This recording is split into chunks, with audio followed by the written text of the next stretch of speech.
Ribbing with wire like this, or with mylar or silver wire or something similar to that, performs two functions on a fly. It creates segments in the body which imitate the natural segmentation of the insect abdomen, and at the same time it also reinforces, if it's done correctly, the body of the fly and prevents it from being torn to pieces by the fish's teeth, at least for a while.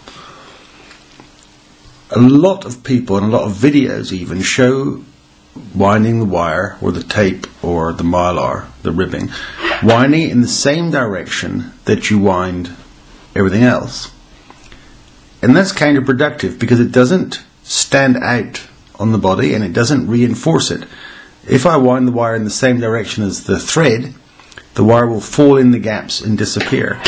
You should rib in open turns like this, pulling it nice and tight each time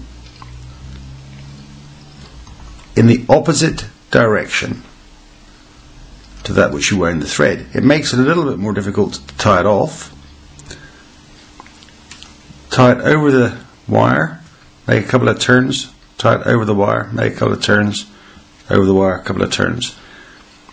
And that way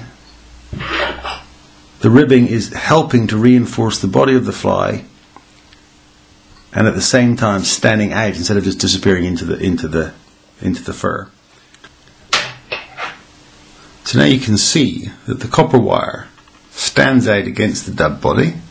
It's reinforcing the body, and before you tie any rest of the fly, we're just going to break the wire off. You should never cut wire. If you just wiggle it, it will break exactly where you want it to. And that's how you should rib the body of a fly, with one exception, which we'll cover when we do polymer tackles.